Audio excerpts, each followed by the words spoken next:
하나님 말씀 함께 이 시간 나눌 때 오늘 통독 본문은 요한계시록 10장에서 16장까지의 말씀입니다. 오늘은 통독 15째 날에 해당됩니다. 20하루째까지는 새벽기도 본문을 통독 촬영과 함께 진행하도록 하겠습니다.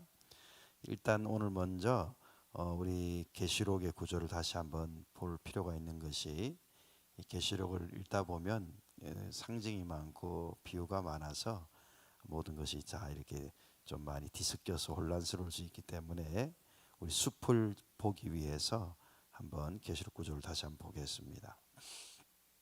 화면에 보시면 우리가 한번 봤던 익숙했던 내용이 나옵니다. 바로 요한계시록의 구조에 해당되는 부분, 지난 PPT 자료에서 보셨을 텐데요.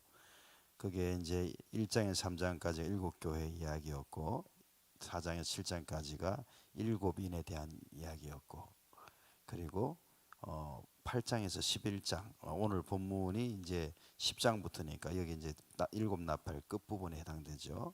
그 8장 11장이 7나팔, 7나팔 뒤에 이제 등장하는 내용들, B에 보시면 이제 A가 그 내용이었고, B로 들어가서 보시면 악의 세력의 배경이 여기 나와 있습니다. 12장에 사탄의 정체가 나오고, 또 13장에는 짐승의 정체가 나옵니다. 그리고 C에 가시면 C의 세상을 향한 마지막 호소, 이제 14장이 있고요. 오늘 우리 해당 본문에 해당되는 15장 16장은 일곱 재앙에 대한 이야기, 악의 세력의 종말되는 이야기인데, 이 땅에 마지막 심판들이 이제 쏟아집니다. 그래서 15장 16장 오늘 본문에 해당되고요. 일곱 재앙, 그 다음에 음녀가 멸망하고 바벨론이 멸망하고 짐승이 멸망하고 마지막 사탄이 멸망하고, 이것이 20장까지 이어집니다. 그리고 이제 마지막으로 21장 22장에 새하늘과 새 땅이 오는 계시록의 구조가 여기 있고, 오늘 이 중에 일곱 나팔의 끝부분과 사탄의 정체, 짐승의 정체, 세상을 향한 호소, 일곱 재앙, 요 이야기가 오늘 본문에 해당됩니다. 다음 페이지를 보시면은요, 재앙에 대한 세 가지 그 구조가 연결되어 있는데, 일곱 인이 이렇게 떼어지면서 재앙이 오고요. 마지막 일곱 인이 떼어질 때 일곱 나팔이 또 시작이 되고, 또 일곱 나팔이 부를 때마다 또 재앙이 생기고요.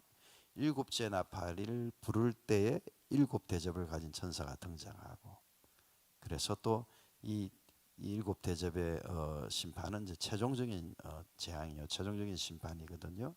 일곱 대접을 쏟아부음으로 말미암아 이 땅에 완전히 심판이 완성이 되는 그런 상황으로 연결됩니다. 그래서 일곱인 시작해서 마지막 일곱인째 일곱 나팔, 마지막 일곱 나팔째 일곱 대접, 이렇게 요한계시록이 구성이 됩니다.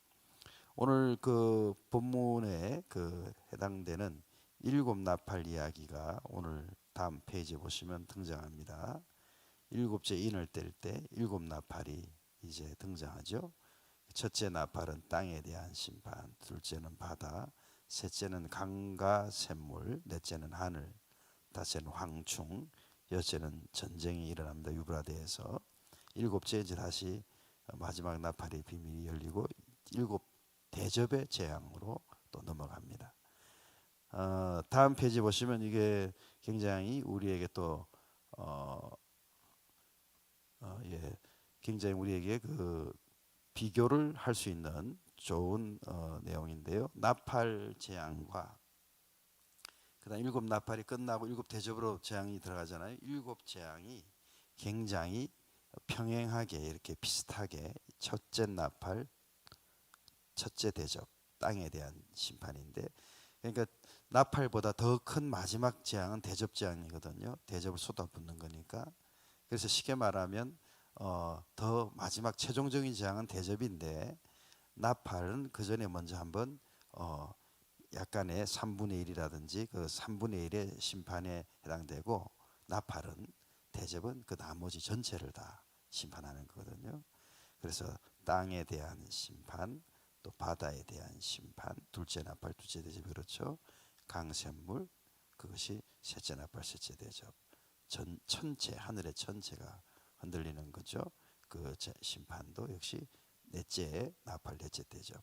그 다음에 불신자들, 그 다음에 짐승의 보좌, 이것이 다섯째 나팔, 다섯째 대접. 여섯째 나팔은 유브라데 강에서 전쟁이 준비되는 그런 이야기들. 일곱째 나팔은 온 우주 공간에서 일어나는 어떤 재앙들, 변화들. 일곱째 제접은 온 지상의 모든 것이 다 이렇게 소멸되는 그런 이렇게 비슷한 이렇게 패러럴한 그런 어떤 구성을 갖고 있다는 것을 보시게 되겠습니다. 자, 이제 그러면 요한계시록 우리 오늘 본문 중에 서론을 먼저 또 나누도록 하겠습니다.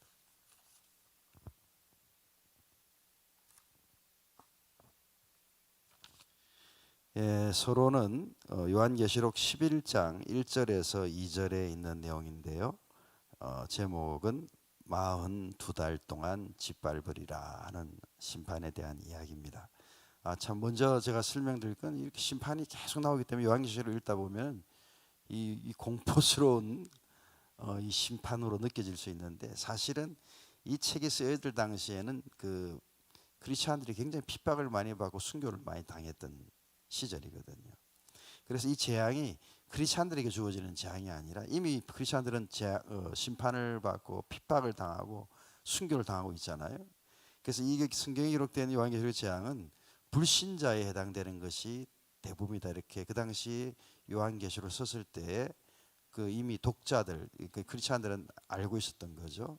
읽을 때 그래서 두려움이 아니라 이런 재앙 가운데 불신자들이 또 우리를 핍박하는 자들이 이런 심판을 당하고 마지막에 우리가 승리하고 새하늘과 새 땅 예루살렘 성에 도달하게 되겠다 하는 어떤 소망과 승리의 그런, 쉽게 말하면 책이거든요. 우리가 잘못 읽다 보면은 첫째인 또 나팔, 대접 이렇게 계속 읽다 보면 뭐 심판이 무지무지하기 때문에 두려워할 수 있는데, 사실은 믿음을 붙들고 살아가는 성도들에게서는 이것은 우리가 그 심판을 당하는 것이 아니라, 재앙을 당하는 것이 아니라 이미 우리는 순교를 당하고 있는 상황이기 때문에 이것이 이 땅에 우리를 핍박하는 이들에게 나타나는 재앙들이고, 우리는 이런 가운데 하나님의 역사로 말미암아 승리한다, 그런 소망과 승리의 책이라는 것을 기억하시기를 바랍니다. 자, 42달 동안 짓밟으리라. 이 역시 오늘 본문을 읽어보면은 11장, 요한계시록 11장 1절 2절 같이 한번 봉독합시다. 읽어보면 이게 우리를 향한 심판이 아니라 하나님을 대적하고 불신자들에게 일어난 일들임을 확인할 수 있습니다. 11장 1절에서 2절을 우리 다 함께 한 목소리로 같이 봉독하도록 하겠습니다. 시작.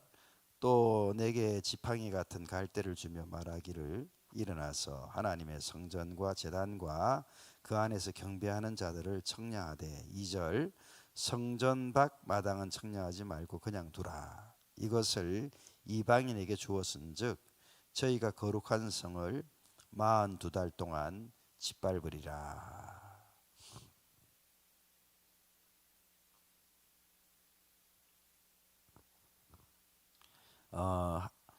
이제 사도 요한에게 천사가 나타나 말하기를, 지팡이 같은 갈대, 이 청량 도구죠. 우리로 뭐 줄자를 주는 것처럼 이 도구를 주면서 성전과 제단과 그 안에 경배하는 자들을 청량하되, 이렇게 말하고 있어요. 그러니까 하나님의 성전과 그 안에 있는 사람들, 이것을 잘 청량해봐라, 이렇게 이야기하고 있습니다. 그리고 이야기하길 2절에 성전 밖 마당은 청량하지 말고 그냥 두라. 보통 이제 헤롯 성전 시절이라고 한다면, 헤롯 성전 시절이라고 한다면은 그 안에 제사장의 뜰이 있고, 그 다음에 성전 안쪽이 연결돼서 이방인의 뜰이 여인들의 뜰 이렇게 연결되는데, 성전 밖으로 나가야 이제 이방인의 뜰이라고 또 이야기하는 지역이 나옵니다. 그런데 그 성전 밖 마당, 바로 그 이방인의 뜰에 해당되는 그 지역은 청량하지 말라. 왜 청량하지 말라고요? 이미 이방인에 속해 있기 때문에 저희가 그 거룩한 성을 42달 동안 짓밟으리라. 곧 성전 밖에 있는 사람들, 그곳에 있는 그 모든 사람들은 이방인에게 하나님이 이미 주었다. 그래서 42달 동안 짓밟음을 당하게 되는 그러한 일이 있을 것이다 라고 이야기합니다. 42달은 이 계시록에 자주 등장하는 표현인데 3년 반을 말합니다. 흔히 말하는 뭐 전 3년 반, 후 3년 반, 뭐 7년 환란 뭐 이런 표현하죠. 뭐 여기 신학적으로 또 입장에 따라서 뭐 여러 충돌이 있어서 제가 어떤 것이 맞다라고 주장하지는 않겠지만 일단 7년 환란은 분명히 있어요. 그리고 성경 보면 3년 반의 환란에 해당되는 부분과 또 뒤에 또 3년 반에 해당되는 부분이 또 등장을 해요. 그럼 합하면 7년이죠. 이런 환란의 이야기는 분명히 있어요. 그 중에 오늘 본문이 성전 밖 청량되어 있는 사람들, 확인되어 있는 사람들, 하나님의 컨펌된 사람들은 이제 청량을 했으니까 놔두는데 하나님의 컨펌되지 않은 청량하지 말라 이 사람들에게는 앞으로 3년 반에 또 42달 동안의 짓밟힘이 있다는 것이죠. 그러면 하나님은 어떤 자들을 청량해 두시겠습니까? 그 기준은 바로 예수 그리스도의 십자가의 보혈로 정결해진 예수 그리스도의 보혈의 피의 흔적을 가진 사람들, 이 사람들을 이제 제단에서 경배하는 자들을 청량하라, 여기 해당되는 사람들로 삼으시는 겁니다. 내가 어떤 선하게 살고 또 내가 뭐 남을 잘 섬겨주고 이런 것도 사실 중요한 건데, 그 우리 결혼 예식에 왜 비유가 있어요. 예수님이 혼인잔치를 청했는데 사람들이 오지 않았잖아요. 그래가지고 뭐 골목으로 나가서 뭐 눈먼 자 절름발이 가릴 것 없이 모두 불러 내 자리를 다 채워라. 그래가지고 나가서 종들이 나가서 막 데려와서 채웠잖아요. 근데 주인이 나타나서 보니까 예복을 입지 않고, 결혼 예복이죠, 입지 않고 온 사람들이 있어서 너는 왜 예복을 입지 않았냐 이렇게 이야기하면서 종들에게 지시해서 이 자를 결박해서 바깥에 내어 던지라 그러잖아요. 그 복음서에 나온 예수님 말씀, 비유의 말씀이죠. 왜 예복을 입지 않았는가 말이에요. 그 예복에 해당되는 예복이 뭐냐? 이제 우리의 공로도 아니고 능력도 아니고 우리의 선행도 아니에요. 오직 예수 그리스도의 십자가로서 씻음 받은, 그죠? 예수 그리스도의 보혈의 흔적을 가진 그것이 예복이거든요. 오늘 본문에 해당되는 청량 받은 사람이 바로 그 사람들입니다. 오늘 그래서 예수님의 십자가 보혈을 의지해서 그 십자가를 붙드는 저와 여러분이 그 청량받은 보호받는 하나님의 백성인 거죠. 그러면 성전 밖 마당에서는 어떤 일들이 벌어지는 거죠? 2절 보니까 성전 밖 마당은 이방인에게 주었다.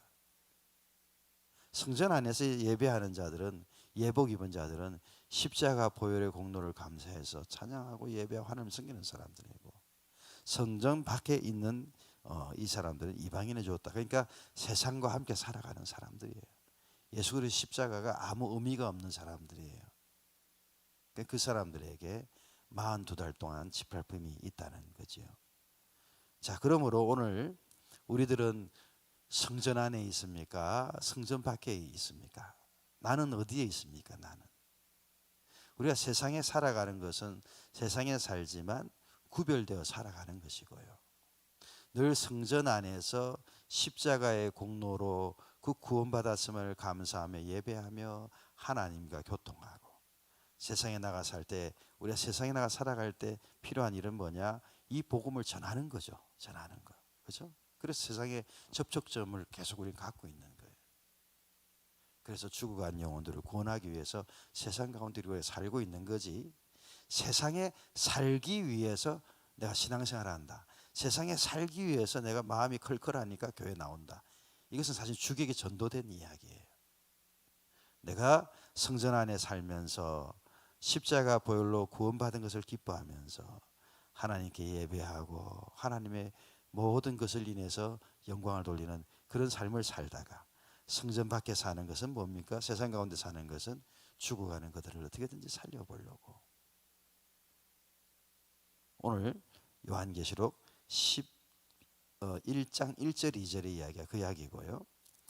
그래서 우리가 성전 밖에 있게 된다면 세상 가운데 그냥 목적과 구별되지 않고 살아간다면 결국 우리는 어떤 상태에 있게 된다고요? 2절 말씀 끝에 있는 것처럼 42달 동안 짓밟힘을 당하게 된다. 그래서 우리들이 참으로 하나님의 말씀 따라 성전 안에서 예배하며 헌신하며 영광 돌리는 그런 믿음 생활 속에 성전 밖에 나아가 이방인 가운데 있는 이들을 구원해내는 일을 감당하는, 그래서 42달 동안 짓밟힘을 당하는 것이 아니라 하나님 보호 속에 살아갈 수 있는 그런 우리의 믿음 생활 되시기를 주의 이름으로 축복합니다. 자, 이제 그 오늘 전체 요한계시록 10장에서 16장 내용을 전체 간단하게 말씀드리면 10장에는 이제 작은 책을 배에는 쓰나 입에는 꿀같이 단 작은 책을 먹으라 하는 내용이 나와요. 11장에는 조금 전에 읽었던 내용처럼 42달 동안 짓밟힘을 받게 되는 성전 밖의 상황들, 그 다음에 1260일 42달 동안 예언할 두 증인이 등장합니다. 여기 이제 이 두 증인 때문에 또 이단이 많아요. 갑자기 자기 이만희가 이 두 증인에 해당되는 감람나무다 뭐 이렇게 이야기하고 막 이렇게 이단들이 막 거기다 갖다 끼워 넣어요. 절대 두 증인은 특정화된 어떤 한 교주 같은 한 개인 같은 그런 사람이 절대 아닙니다. 이미 그렇게 특정화된 개인이요 교주가 있다면 이 사람은 다 이단입니다. 자, 두 증인 또 주 앞에 두 감람나무 두 촛대, 두 감람나무 자주 이야기하거든요. 이제 우리가 아시다시피 느헤미야 시대 그 뒤시대에 그 포로로 끌려갔다 돌아올 때 스룹바벨과 여호수아가 그 돌아와서 성전 스룹바벨 성전 포로에 귀환한 사람들이 스룹바벨 성전을 다시 재건하잖아요. 그리고 나중에 느헤미야가 성벽을 재건하잖아요. 근데 그때 스룹바벨과 여호수아가 등장하는데 이 사람을 이제 두 감람나무의 비유를 성경에 구약 성경에 하고 있거든요. 근데 요한계시록에 또 와가지고 두 감람나무 두 촛대 이야기를 하니까 많은 이단들의 그 괴수들이 내가 두 감람나무 중에 한 사람 한 감람나무다 이렇게 자꾸만 주장하는 거죠. 그런 이야기 하는 순간 이미 이단이니까요. 그런 사람들이 이야기는 귀를 기울이지 않으면 됩니다. 자, 그리고 이제 그 11장 보면은 이 두 증인이 죽임을 당하고요. 나중에 부활해서 승천합니다. 그런 내용이 나오고요. 또 이 부활하고 승천한 이야기 가지고 또 승천했기 때문에 승천한 사람 옛날에 에녹이 있었고 그죠. 엘리야도 불해오리 바람을 타고 승천했잖아요. 이 두 사람이다 이렇게 주장하는 사람도 있는데 제가 볼 때 너무 그렇게 억지로 이렇게 끼워 맞추려고 할 필요는 없는 것 같아요. 마지막 때 주의 사명을 십자가의 복음을 증거하고 구원의 소식을 증거하다가 순교된 사람들이 결국 다시 하나님이 살리시고 부활케 하시고 승천케 하신다. 자, 그리고 이제 11장 뒷부분에 가면 일곱 천사의 나팔 소리가 일곱째 천사의 나팔 소리가 울리고요. 일곱째 천사 나팔 24장로들이 경배하는 장면이 나옵니다. 그 다음에 12장에 가면은 해, 달, 12별 가진 여자의 해산의 고통, 그리고 반대로 그 반대되는 일곱 머리, 열 뿔, 일곱 멸류관의 붉은 용, 적그리스도에 해당되는 존재가 등장을 하죠. 그리고 이 철장으로 만국을 다스릴 아이가 태어난다. 이것은 아마 두 가지 뜻으로 해석을 많이 합니다. 예수 그리스도의 탄생이나 또 교회의 탄생으로 이렇게 이야기합니다. 그래서 이 철장으로 만국을 다스릴 아이가 태어나고 그리고 하나님 예비하신 광야에서 1260일 동안 피신한다. 1260일이 바로 3년 반인데요. 3년 반 동안 이제 큰 재앙이 있으니까 하나님이 그 재앙 가운데 지켜 보호하신다. 뭐 예수님도 마찬가지고 교회도 마찬가지고 고난 가운데 있을 때라도 하나님이 끝까지 지켜 보호하신다는 미닝입니다. 의미입니다. 하늘에서 땅으로 내어 쫓긴 존재에 대한 이야기가 나옵니다. 바로 사탄의 존재죠. 그 다음에 13장에 넘어가서 열뿔 일곱 머리 열면류관을 가진 짐승이 등장하고 권세받은 표범 곰발 또 사자 입 이런 짐승이 등장합니다. 또 역시 42달 3년 반이죠. 권세받은 짐승을 따르는 그 3년 반의 환란 중에 다 환란 가운데 있다 보니까 권세받은 어떤 짐승 사탄의 존재죠. 그걸 따르는 이 땅의 사람들이 따라간다는 거죠. 앞으로도 그럴 것 같아요. 여러 가지 우리 지금 코로나를 경험하고 있는데 생각지 못한 막 어려움을 당할 때 아주 능력 있는 사람이 어떤 이 백성들을 휘어잡아 가지고 하나님이 원하는 방향이 아닌 다른 방향으로 끌고 갈 수 있잖아요. 뭐 대표적인 게 2차 세계대전 때 나치의 히틀러도 그래요. 아주 백성들의 마음을 막 구워 삶아 가지고 총통제를 통과시키고 그냥 황제처럼 할 수 있게끔 모든 권한을 통과시켜 버리잖아요. 백성들이 우둔해요. 뭐 민중은 지혜롭다는데 참 그렇지 않을 때가 더 많은 것 같아요. 그래서 속이는 어떤 사람들에게 속아 넘어가서 법을 바꾸고 권리를 넘겨주고 그게 그냥 종속이 되는 거죠. 지금 중국 공산당의 상황이 그렇습니다. 그죠? 중국 공산당 한 1억 명이 안 되거든요. 한 8천만 명. 그 당원들에 의해서 철저히 백성들이 통제를 떼어 살아가는데 그냥 옛날보다 먹을 것이 좀 있다 싶으면은 그 가운데 그냥 그걸 받아들이는 거예요, 백성들이. 그래서 그 독재를 하는데 저항할 생각을 못 하죠. 모든 게 통제되어 있기 때문에. 마찬가지 42달 동안 건세받은 짐승에 의해서 이 땅의 사람들이 막 핍박도 있고 재앙도 있고 환란도 있으니까 마음을 그냥 정하지 못하니까 휩쓸려서 가는 그런 일들이 앞으로도 저는 있을 거라고 생각합니다. 자, 그 가운데 짐승에게 경배하는 사람이 있고 그 가운데 인내를 가지고 믿음을 가지고 하나님을 바라보는 성도들이 있다라고 13장에 이야기하고 있습니다. 그리고 13장에 그때 짐승의 우상을 말하게 한다. 이 말이 무슨 말이냐면 짐승이 그냥 말 못하는 목상이나 어떤 신상의 우상이 아니라 정말 능력을 행하는 어떤 신과 같은 그런 어떤 느낌을 주는 우상으로 등장한다는 거예요. 그때 오른손과 이마에 짐승의 인을 맞는다라고 이야기가 나오죠. 그 666이다. 666. 모르겠어요. 베리피케이션 칩에 대한 이야기가 많이 나오는데 최근에 새로운 소재에 의해서 정말 그 우리 백신이 나오면 우리 이렇게 공포스러울 때 이제 백신을 맞으면은 코로나에 걸리지 않는다. 그 백신을 맞아요. 그 맞은데 그 주사액에 예를 들어서 베리피케이션 칩에 해당되는 어떤 그런 신소재를 만든 물질이 우리 몸속에 들어오면 그때부터 우리 몸속에 그것이 워킹하면서 모든 것이 커넥션 돼 가지고 우리 몸의 정보와 우리의 활동과 움직임과 모든 것이 다 이제 데이터화 될 수 있다. 뭐 이런 뭐 주장하는 사람들도 있긴 있어요. 그래서 뭐 백신을 안 맞겠다 이런 사람들도 많고요. 근데 만약에 생각해 보세요.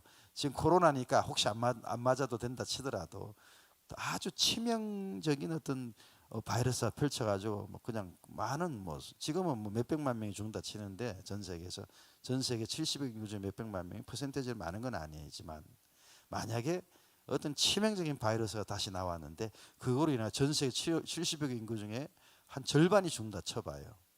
그럼 여러분 백신 주사 누가 안 맞겠습니까? 다 맞겠죠. 2명 중에 1명이 죽는 판국이면 누가 맞겠어요? 이제 그런데 만약에 정말 음모론자들이 생각하는 것처럼 베리피케이션 칩 같은 것들이 백신 주사액 속에 들어가서 만약에 우리가 빅브라더가 감시 체제 속에 우리가 살아가야 되는 어떤 상황이 온다면 참 우리가 그것을 거부하기도 힘들고 또 그것을 또 받아들이기도 힘들고 참 굉장히 힘들 거예요. 그런데 아무튼 뭐 이것은 음모론자의 이야기고 우리 오른손과 이마에 짐승의 숫자 666 인침을 받지 않으면 매매를 못한다라고 되어 있거든요. 그러니까 생활이 안 되는 거죠. 그래서 이제 그것 때문에 자급자족 공동체를 이야기하는 어떤 사람들도 있고 마지막 때 이렇게 짐승에게 경배하지 않으면 또 뭔가 짐승을 통한 인증을 받지 못하면 표를 갖지 못하면 생존이 안 되는 그런 시절이 올 수도 있다 이런 이야기를 계시록에서 하는 거죠. 아무튼 우리가 늘 깨워서 늘 조심히 살펴볼 필요는 있는 거죠. 정신없이 따라가면 안 될 것 같아요. 시대가 아무리 그렇게 또 환경이 아무리 그렇게 된들 정신없이 따라가면 안 되고 늘 분별하고 늘 살펴보고 껴 있어야 되겠어요. 14장에 시온산에 서 있는 어린 양과 14만 4천의 성도의 이야기가 나오고요. 심판의 시간이 다 되었다는 천사들의 그 메시지가 계속해서 등장합니다. 그 천사들이 일곱 천사 총 6천사들이 먼저 등장해서 이 메시지를 계속 주고 있어요. 그래서 짐승에 경배하지 마라. 666표 받지 마라. 주 안에 죽는 자들 복이 있다. 뭐 이렇게 또 주숫대다 낫을 휘둘러라. 천사들이 계속 메시지를 막 포도가 익었다, 낫을 휘둘러라. 마지막 이제 일곱 천사가 등장하는데 일곱째 천사, 일곱 장의 천사가 등장을 합니다. 그래서 일곱 대접의 진노가 15장에 서론이 전개가 되고, 그 다음에 16장에 일곱 대접이 차례차례 부어집니다. 차례차례. 예. 그리고 온 세상이 무너지는 그런 지진도 일어나고 많은 일들이 생깁니다. 그리고 여기 여러분 잘 아는 아마겟돈 전쟁 준비. 새 악한 영이 등장하고 왕들을 미혹해서, 이 땅의 왕들을 미혹해서, 그러니까 오늘날로 비교해서 이야기하면 전쟁의 조건을 막 만드는 거죠. 그래서 아마겟돈에 모여서 전쟁 치룰 준비를 하는 이야기가 16장에 등장합니다. 그리고 또 이제 이것도 문제예요. 아마겟돈에 모여 전쟁한다 이러니까 이 아마겟돈은 지금 어디인가 막 찾아요. 예루살렘이다 뭐 어디다 막 계속 찾아요. 근데 물론 찾는 것도 필요하지만 너무 이렇게 억지로 갖다 끼울 필요는 없고요. 마지막 때 이러한 전쟁에 온 세상이 멸망할 만한 그런 전쟁의 위기가 찾아올 수 있다. 이제 그 정도로 여러분 이해하시고, 대신 아까 처음 나왔잖아요. 11장에요. 하나님께 예배하고 십자가 보혈의 흔적을 가지고 있으면 42달 동안 하나님이 그 철장으로 다스릴 그 아이를 보호하듯이 하나님의 백성들을 보호하신다. 이것을 기억하고 나머지 여러 가지 징조에 대해서 너무 두려워하지는 마시기를 바랍니다. 자, 나눔 첫 번째를 갖습니다. 첫 번째 나눔은 요한계시록 12장 7절에서 12절, 7절에서 12절 요한계시록 12장의 말씀인데요. 영적 전쟁과 땅으로 내어 쫓긴 존재들에 대한 이야기입니다. 제목을 영적 전쟁과 땅으로 내어 쫓긴 존재들. 7절에서 12절 중에 7절, 8절, 9절 세 절을 봉독하겠습니다. 요한계시록 12장 7절, 8절, 9절 세 절을 봉독합니다. 하늘에 전쟁이 있으니 미가엘과 그의 사자들이 용으로 더불어 싸울세. 용과 그의 사자들도 싸우나 이기지 못하여 다시 하늘에서 저희 있을 곳으로 얻지 못한지라. 큰 용이 내어 쫓기니 옛뱀 곧 마귀라도 하고 사단이라고도 하는 온 천하를 깨는 자라. 땅으로 내어 쫓기니 그의 사자들도 저와 함께 내어 쫓기니라. 7절의 말씀 보니까 하늘에 무슨 일이 있었죠? 어마어마한 전쟁이 벌어졌어요. 영적 전쟁이 벌어졌어요. 곧 미가엘 천사장, 곧 하나님의 군대를 이끄는 미가엘과 그의 사자들, 천사들이 누구랑 전쟁을 벌려요? 용으로 더불어 싸웠다. 그 용은 옛뱀, 마귀라고도 하고 사단이라고도 한다. 그러니까 하늘에서 하나님의 군대와 또 사단의 군대가 전쟁이 벌어진 거예요. 그런데 그 전쟁에서 사단의 군대가 지고 말았죠. 그래서 하늘에 있을 곳이 없어서 9절 말씀에 그 사단과 그 무리들이 이 땅으로 쫓겨나게 되었다. 그래서 이 땅은 지금 누구의 권세 아래 있느냐? 공중권세 잡은 자의 권세 아래 있다. 이런 표현을 쓰죠. 사탄의 존재입니다. 사탄은 어떤 존재냐? 9절 말씀 보세요. 어떤 존재입니까? 사탄이라고 하는 이 존재는 천하를 꿰는 자라. 천하를 유혹하고 미혹한단 말이에요. 어디를 향해 미혹하고 미혹하느냐? 죄 짓는 일에 미혹하고 유혹하고요. 사탄을 따르는 일에 미혹하고 유혹하거든요. 그래서 어떻게 보면 이 땅에서 우리는 어떤 속에 살아가고 있느냐? 바로 영적 전쟁을 치르고 있는 거예요. 사탄의 유혹 속에서 전쟁을 치르고 있는 것입니다. 그러나 우리는 승리하는 것이죠. 자, 승리의 비결은 무엇입니까? 영적 전쟁은 내 힘으로 잘 감당이 안 되니까, 또 내 의지는 늘 약하니까, 우리는 연약하니까 늘 주와 동행하면서 성령의 충만을 받아야 돼요. 그래서 우리가 자주 이야기합니다. 회개 충만, 말씀 충만, 성령 충만. 이거 아니고 영적 전쟁에 승리하기가 어렵거든요. 그래서 저와 여러분들이 늘 회개 충만한 생활, 말씀 충만한 생활, 성령 충만한 생활 되시기를, 그래서 영적 전쟁을 물리칠 수 있게 되시기를 주의 이름으로 축복합니다. 마지막 나눔의 제목은 요한계시록 13장 5절에서 10절의 말씀인데요. 제목은 인내와 믿음이 필요한 이유. 인내와 믿음이 필요한 이유. 자, 우리 8절, 9절, 10절을 봉독하겠습니다. 요한계시록 13장 8절, 9절, 10절 봉독합니다. 시작. 죽임을 당한 어린 양의 생명책에 창세 이후로 농명되지 못하고 이 땅에 사는 자들은 다 짐승에게 경배하리라. 9절. 누구든지 귀가 있거든 들을지어다. 10절. 사로잡는 자는 사로잡힐 것이요 칼로 죽이는 자는 자기도 마땅히 칼에 죽으리니 성도들의 인내와 믿음이 여기 있느니라. 자, 생명체에 농맹되지 못한 사람들, 이 사람들은 짐승에게 경배하게 된다. 그러니까 이게 성경, 우리 신앙은요 흑백 논리적입니다. 흑백 논리라면 좀 우리 안 좋게 생각해요. 너무 사람 흑백 논리적이네 이렇게 우리 이야기하는데요. 어쩔 수 없습니다. 믿음은 흑백 논리적이에요. 하나님 편이냐 사탄의 편이냐, 빛에 있느냐 어둠에 있느냐, 천국이냐 지옥이냐, 성경은 완전히 흑백 논리적이에요. 그때 오늘 그 13장 8절에 보면 생명책에 농명되지 못한 사람은 짐승에게 경배하리라고 사탄을 섬기게 될 것이라는 거예요. 10절 말씀에 자, 생명책에 농명되지 못한 사람의 결과가 뭡니까? 예, 사로잡는 자는 사로잡힐 것이요 칼로 죽이는 자도 마땅히 칼에 죽게 된다. 예, 사로잡히고 칼로 죽게 되는 결과에 이르게 되고요. 그렇기 때문에 우리가 무엇이 필요하다고 기록하고 있습니까? 10절 말씀 하반절에 이렇게 되지 않으려면 성도들의 인내와 믿음, 이것이 필요하다라고 이야기하고 있습니다. 자, 우리가 생명체가 어떻게 농명될 수 있습니까? 아주 답은 하나입니다. 그죠? 오직 예수 그리스도. 예수 그리스도의 구속의 보혈의 은총으로 우리가 구원받는 거잖아요. 예수 그리스도를 통해 생명체에 농명이 됩니다. 근데 이 농명된 우리들이 어떻게 살아야 된다고요? 10절 하반절에 인내와 믿음이 더욱더 필요하다는 거죠.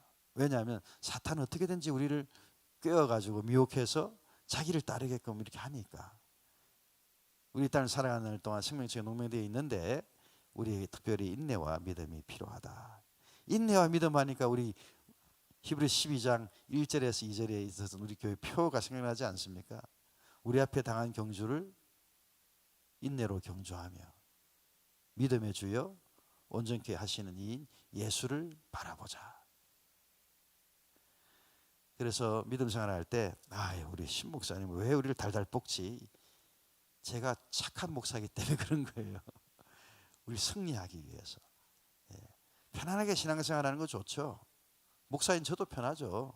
새벽에 새벽 예배 우리 이제 없기로 합시다. 수요일 저녁 예배 없기로 하고 주일 예배만 딱 드리고 이제 코로나 시대에 그냥 편안하게 집에서 건강관리 잘 하시고 코로나 끝나면 우리 만납시다. 나쁜 목사입니다. 이런 목사는요. 왜? 영적으로 우리가 그러면 편안하게 있으면 믿음이 좋아지나요? 결코 그렇지 않습니다. 영적으로 단련한 만큼 믿음이 강해지는 거지 편안하게 있는데 어떻게 믿음이 좋아질 수 있겠어요? 앞으로 더 이런 일을 사탄이 벌이게 될 텐데요. 우리는 이런 상황에 더욱더 인내하는, 더욱더 믿음을 강화시키는 그런 우리 믿음에 집중하는 생활 되시기를 주의 이름으로 축복합니다. 자, 퀴즈 두 가지는 여러분 화면에 지금 나오는데 또 카톡방에도 나오는데요. 잘 한번 보시고 답을 해보시기를 바랍니다. 그리고 각각의 10여 개의 카톡방에서 은혜를 함께 잘 나누시기를 바랍니다. 다 함께 기도하겠습니다.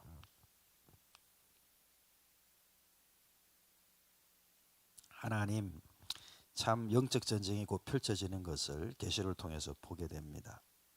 우리가 영적 전쟁을 치룰 준비가 되어 있는가요? 두려움과 공포 속에 머리도 내놓지 못하고 그냥 허공을 향해 총을 쏘는 것처럼 혹시 그렇게 우리가 되어 있는 상태는 아닌지 모르겠습니다. 오늘 말씀과 같이 예수 그리스도 십자가의 보혈로 다시 정결함을 얻고 훈련된 인내와 믿음 생활 속에서 마침내 사탄의 세력을 대적하고 물리치는 그런 우리 로스펠리전들과 우리 성도들이 다 되게 하여 주옵소서.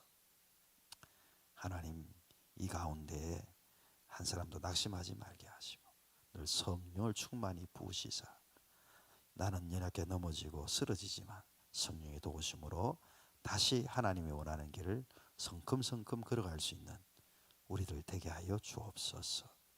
예수님의 이름으로 간절히 기도합니다. 아멘.